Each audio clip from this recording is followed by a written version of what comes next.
guys! So today we're going to talk about how to make your kids a little bit more independent when it comes to bookwork, stuff like that, so you don't have to feel like you're sitting there forever with them. There was last year I just hit my wall. It was starting really intense preschool with Hiram, and then doing Malia's schoolwork. I felt like I sat at the table for 4 hours a day because I had to walk Malia through her schoolwork and then Hiram through his, and Malia really needed to become a little bit more independent. And it was a skill that we worked on all last year. And so we kind of came up with this system. She kind of didn't like it for a while. She fought it. And then the other day she said to me, "Hey Mom, I want those binders back." And I was like, yes. I love when they all of a sudden get on board with your great idea. So she got on board, so I'm going to show you my binders. Dun-dun-dun. Binders. Every morning there's a binder sitting on the kitchen table for Malia. She's supposed to get up, get dressed, eat breakfast, do chores, and do math or do schoolwork. But let me tell you something. We're not perfect at that. Let's not put out there that every single morning my kids do school without any fights with these magical binders because they have magic powers, because that's the only way you're ever going to have a school week without having to fight about what they're doing. We of course struggle with getting her to do work, getting her to focus, getting her to eat breakfast, then do school and not just go play, and I have to remind her constantly. That's life. Okay, so these aren't magic binders, but they are very helpful, and they keep us very organized. When I start my week, I go through all my binders, and they make a to-do list. Just right there in the book binder, okay? And this says Mom. So this is the stuff she has to do with me, so don't worry about it. I'll get to that when we sit down and do school. And this is your independent work that you can do while I'm getting ready for the day or doing the dishes or putting the baby down for a nap. This has to be done before you can go out and play with your friends or do anything else. I'm not perfect at that either. Sometimes I'm like, oh, whatever. Do whatever you want. Just don't bother me. That's just life. But for the most part, we try to stick to these kinds of things. I go through the night before and I make sure she has her math book, which is marked for each day of the week. And it has you can't see it very well, but there's a letter for each day of the week on here. And so she just opens it up to Monday's tab, and she does that worksheet for math. And it says, do that worksheet, right? And the same thing for vocabulary. So she reads vocabulary, she does a math worksheet, she does her journal, she does her fry word list, which is something we do for our dyslexia, which is helping a lot.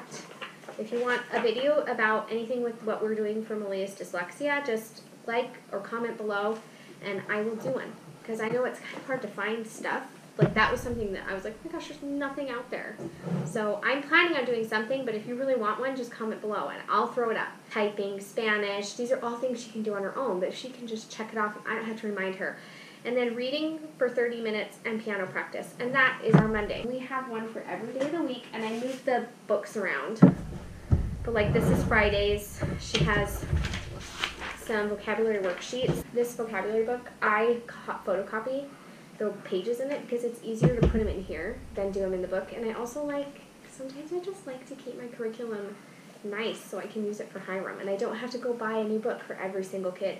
So that is something I do. I do photocopy worksheets for the kids so that I don't have to buy more than one curriculum. And another thing I did for those girls out there with Saxon Math, with your Saxon Math workbooks for 1 through 3, I did just normal plastic protective sheets. I can't think of the name of these, but I would slide the worksheet in, and then they would use their expo marker, which is why it's so dirty, and do the math worksheets. And that way I kept the math worksheets for the Sax Math, because the math worksheets are almost as expensive as the book. Now, for 5-4, it's a little bit of a harder book to rip it out, and I just gave up. So you can take what you want from that, because I did eventually just give up and start using the things and write in them. But this worksheet for 5-4 was only $20, where I think the worksheet books for 1, 2, and 3 are $45, $50, and I just really didn't want to spend that for every single kid. So I have a binder for each level full of worksheets. It's intense. So I have everything listed just like this again, and she can go through and pop it off, but I do have the worksheets and stuff, and every morning every night before I go to bed, I'll put in the stuff that needs to be in there, the spelling books or the spelling worksheets and that kind of stuff, and move it around so it's just sitting there on the counter and she can get it done. And it's very similar to this. And that way we're getting our basics done, no problem. I don't have to worry about it. And then I'm spending my energy towards the fun classes like an art class or a science class and our history class. It does free me up to be able to do a little bit more of like interactive fun things with her, and also I can sit down with Hiram because Hiram is still that age where I need to sit and do everything with him. So 2nd grade level, 7 years old, that's when we started the binders. It was a struggle, but this year at 8 and 3rd grade, she's really wanted to do them, and I haven't really jumped back into them because it was kind of a fight last year.